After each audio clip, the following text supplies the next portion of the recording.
Okay guys, so this is a very sensitive topic to me because it's not just about talking about other person's experience, but it is actually talking about my own experience battling with depression, what caused me to be depressed then, how I got over it, and how is my mental state right now. So if you want to hear the story on what happened, then just stay tuned for the rest of this video. How did it started? All right, just a little bit of background on my life, a little bit. So I grew up not being privileged, not rich, which a lot of us Jamaicans have the experience. We're not rich, but we grew up on a normal kind of basis. My parents were very religious. I grew only with my mom. My dad died when I was about 12 years old, so I mainly grew up with my mother and my brothers. So I was instilled with values and principles and spirituality, Christianity. So I grew up in the church, and then at the age of 8, or I think it's about 8, I got baptized. Didn't understand what church was about, didn't understand God and everything, but I just learned that I need to, talk to God and pray to God and serve God. So I grew up that way, knowing not to do this, knowing not to do that. Anyways, as I grew up, I didn't take my Christianity very serious because I didn't understand fully, but I still go to church taking in the word. So at about the age of 14, I think thereabout, I started understanding a little bit more about God and Christianity and start experiencing now, the goodness of God, and saying that, you know what, I think this is my calling. Because when I was smaller and I always go to other churches, people always come to me and tell me that, you know what, you're special, you're gifted, God is calling you to do his work, and you're going to be blessed, and God has so much things in store for you. And so I have that experience from a tender age growing up. After reaching 14 years old, as I said, decided that I'm going to take my Christianity serious. I was going on right up to the age of about 21, 22, thereabout. I was enjoying myself in church, but then I wanted a taste of the outside world. So I was both in church and out church at the same time. All right, so anyways, now I stopped doing that, get a little bit serious now again. Alright, so after having a little experiences, I realized that I really didn't like the outside world much. So I decided that, you know what, Christianity is where I belong. That's always been my calling. That is something that I just cannot run from. So anyway, I surrendered to it. And then I start to reading my Bible, fasting, pray, doing everything that you're supposed to do. And I was, feeling spiritually filled, spiritually uplifted, gone through my church earth experience.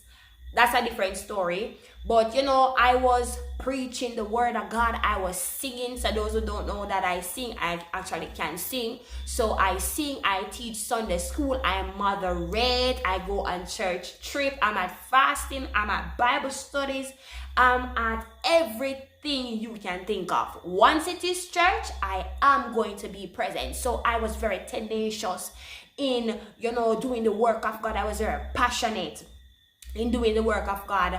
Anyways, there was a time when I kind of started feel like, because I could do so much and I was doing so much in church, I feel like the persons that were there at the time, they leave all the burden on me. So at that point, I feel like, this is too much for me now because I don't really have the help.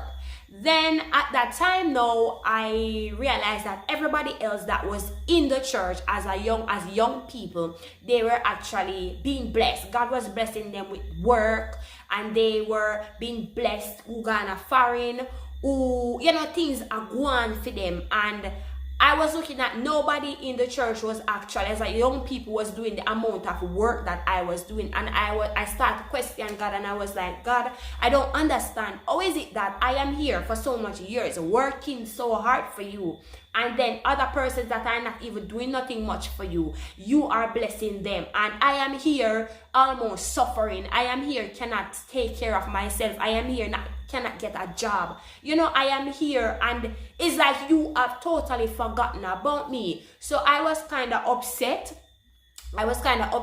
there. So then now my first sign of, start to feel a little bit depressed was because of that.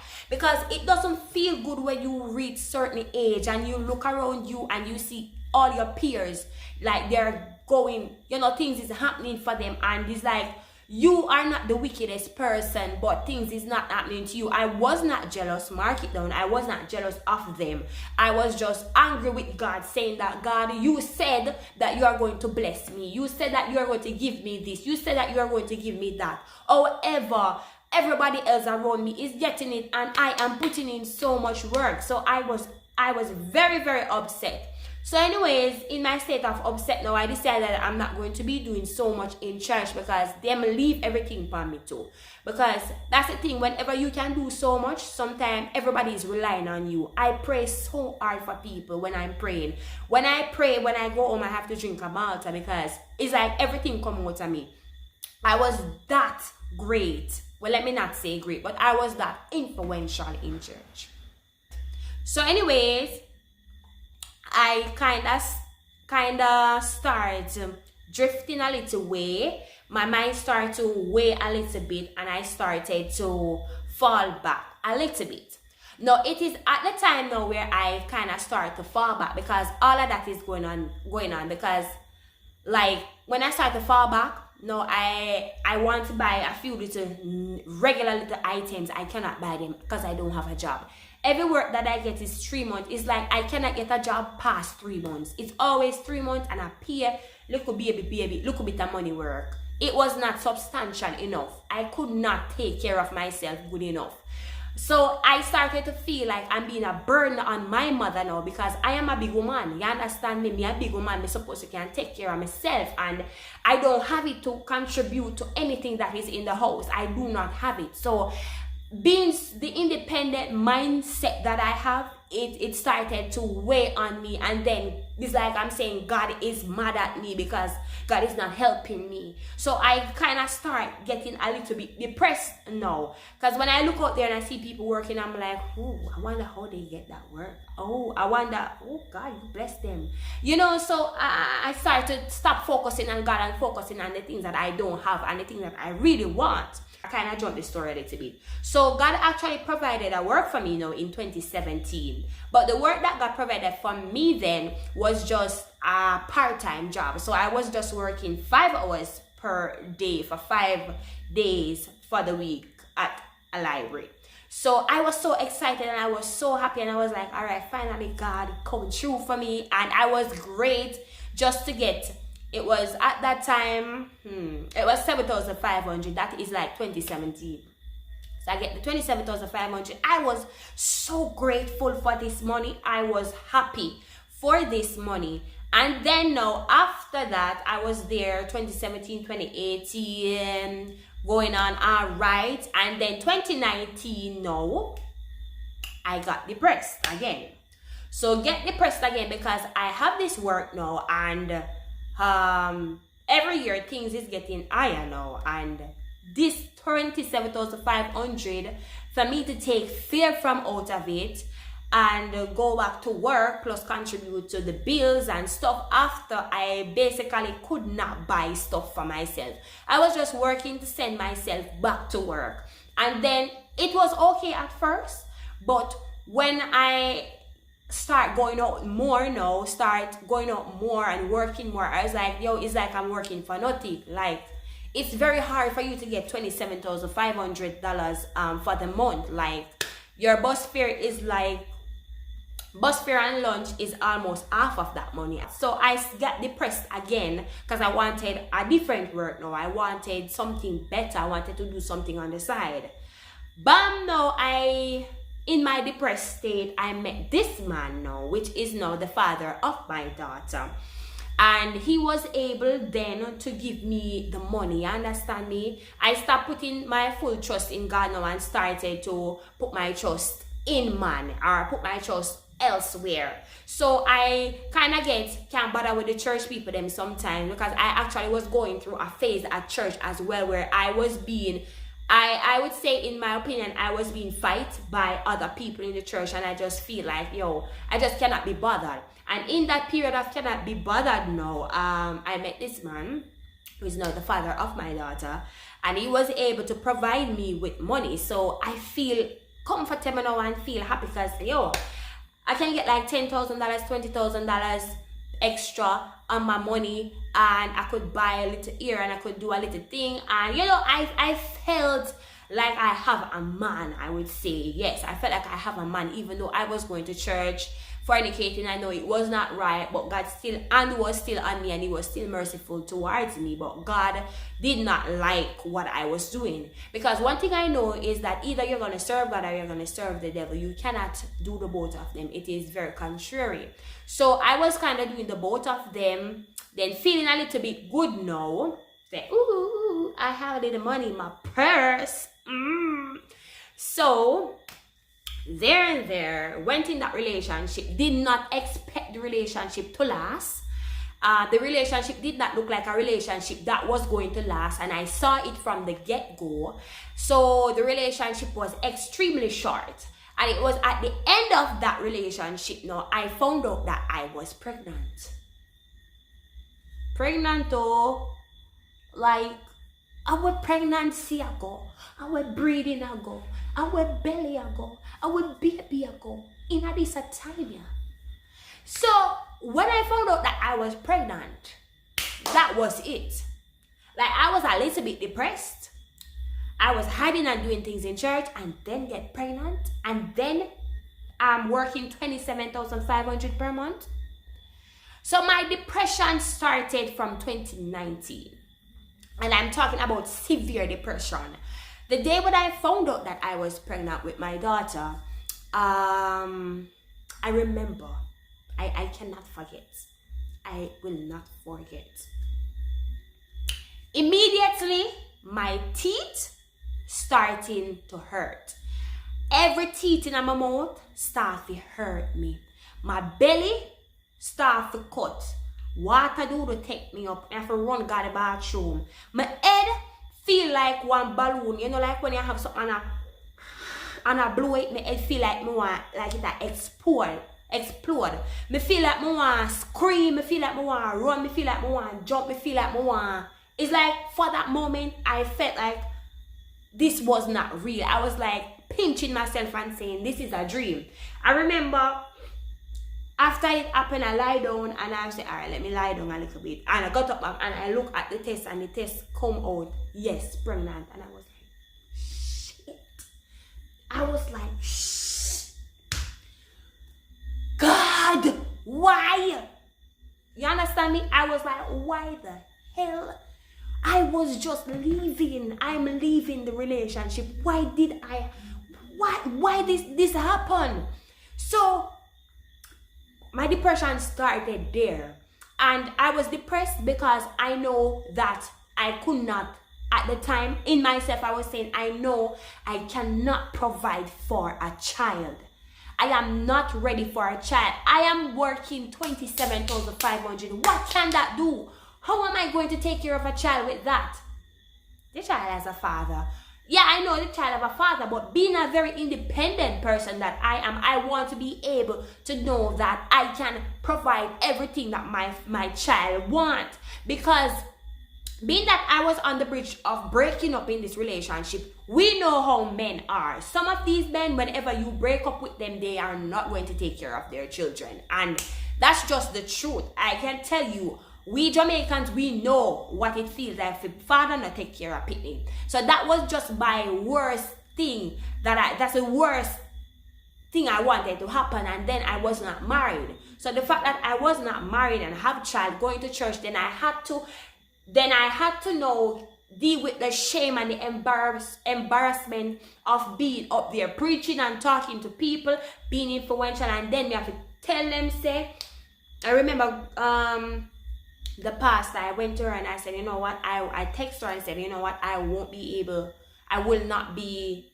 performing in church. I will be stepping back. I'm not going to be doing anything. From I said that, she instantly picked up what I was saying. So I had to face that and face the embarrassment being a preacher, a youth influence, and put up on that high pedestal to know having been pregnant and working 27,500 cannot take care of, barely can take care of myself, much less to bring a life in this world. How the hell am I going to do it? And during my pregnancy, me and the child father, we split. We weren't anymore together because it was just not going to work, and that was it. It was just not going to work, and I was not going to force it to work. And then we split from very, very early. Very, very early. Me and him split. So I was there and he was there because it wasn't going to go anywhere, as I said. So I was there now and I was fretting and I was like, God, I cannot provide for my child. I don't think I'm going to be able to provide for my child. I'm 2019 come and depressed, crying. My pillow, if my pillow could speak, my pillow would tell you every night I cry, I bawl. I remember one day when I was lying down, I had to take Peritol sometimes when I used before then, and I had a pack of Peritol, and there was a man just come to me and just said, take every one of the Peritol in, because all I wanted to do was just sleep. I felt like I wanted to take my own life. Trust me, I felt like I wanted to take my own life, but I didn't want to do it drastic. I did not want to. I'm not going to hang myself. Definitely not. I don't have a gun, so I'm not going to shoot myself. So I was like, let me just die slowly. I was saying I was going to take these pills and sleep away. That's what I wanted. And I remember I take one of the pills. And when I take one of the pills, I was there looking at the pill and I was like, could I take the whole 24 of them? I just want to take the 24 of them because I want to overdose. At that time, I was pregnant too. I want to overdose and I want to lose this child as well. I don't want to keep this child, but I don't want to do abortion either. So I took one and then I took two. And when I took two, I feel my chest started to burn me. And I was like, I don't think I want to take three. Because even though I wanted to kill myself, I was still scared to death. Because I was like, if I die, I'm going to go to hell. I don't reconcile back with God. And it is showing that I don't have no faith. And what I'm trying to say is that a lot of times why depression comes on people is because we're looking at our current situation right now. And we're like, at this current time, what I am actually going through, I don't see my way out. Because I don't see my way out. I don't see how I am going to take care of a child. I can't even take care of myself. How am I going to take care of a child? So I was like, I don't see no way out. So my faith was low. And I'm coming from such a strong background, belief in God. But my faith is low because at this time, I don't see it possible for me to have a better life. And then I was like, yo, my life, mash up my life, done with. I wanted to achieve certain things by certain times. See there? I'm not going to be able to achieve them. I wanted to go back and get my degree. I'm not going to be able to do it. I wanted to do so much things. And I was like, this is not going to work. Because, look, I was embarrassed. I mash up my life. I feel like being pregnant was the worst thing could happen to me. Anything else could have happened, but not the breeding. Because me just can't take care of one picnic. And so anyways, I suffer with that during my pregnancy and after my pregnancy.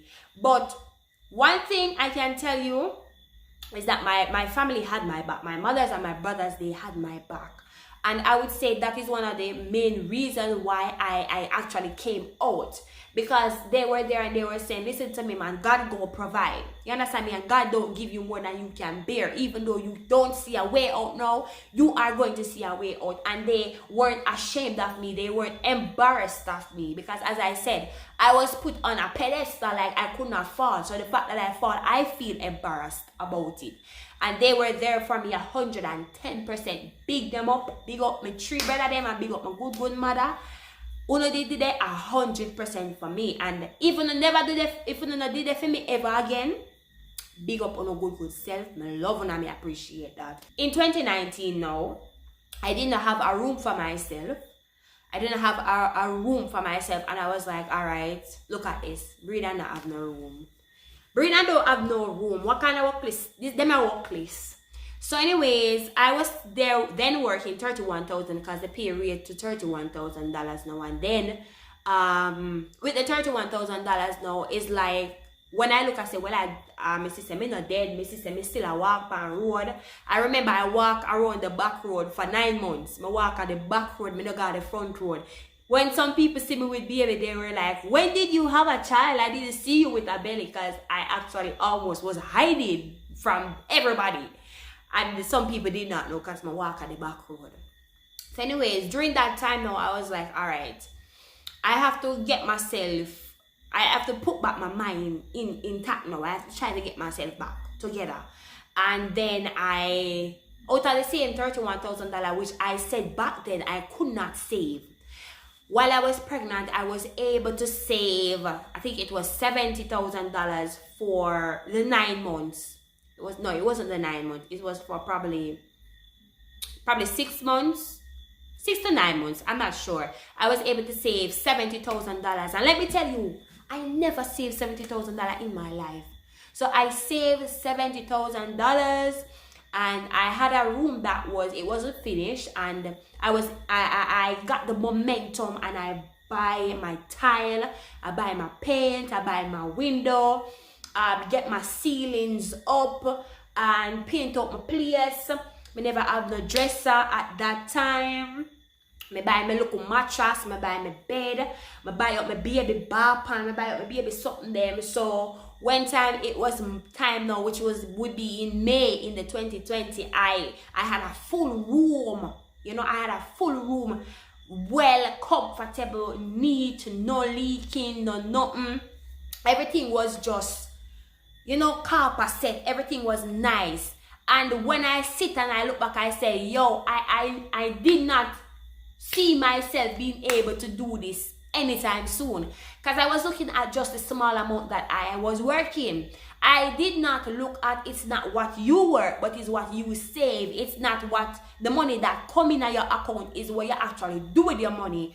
And that was my first experience that I had with a shift of mentality. When I see my room finished and my baby was born, she was comfortable, people come and look for me, and I felt proud of myself.